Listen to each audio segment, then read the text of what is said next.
On connaît tous la relation passionnelle entre Camille Claudel et Auguste Rodin. Difficile d'ailleurs de parler de l'un sans évoquer l'autre. Le musée Sainte-Croix de Poitiers n'y échappe pas. C'est vrai qu'on voit souvent l'un au prisme de l'autre et vice-versa. Le propos de l'expo Rodin, c'est vraiment de montrer l'artiste Rodin, ses praticiens, bien sûr évoquer Claudel, mais là, lui rendre aussi toutes ses lettres de noblesse au travers de ces 3 nouvelles acquisitions qui expliquent bien, depuis ses premières œuvres, et on a eu la chance d'acquérir à cette vente une des toutes premières œuvres, du moins la première œuvre connue et signée de l'artiste. Cette œuvre, c'est ce bronze à patine brune intitulé La vieille Hélène. Camille Claudel n'a que 17 ans lorsqu'elle prend pour modèle sa bonne. Nous sommes au début des années 1880, une époque charnière pour l'artiste.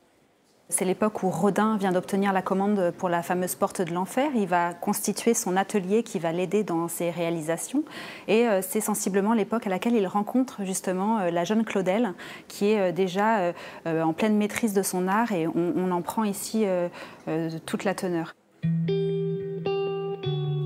Les 2 autres sculptures nouvellement acquises sont ce buste de Paul Claudel, le frère de Camille, et ce plâtre d'étude intitulé « Femme à sa toilette ». 3 œuvres acquises pour 208 000 €. Une très bonne affaire, disent les spécialistes. Depuis ce matin, avec 10 œuvres en son sein, le musée Sainte-Croix expose la 3e plus importante collection de Camille Claudel au monde. À voir de toute urgence.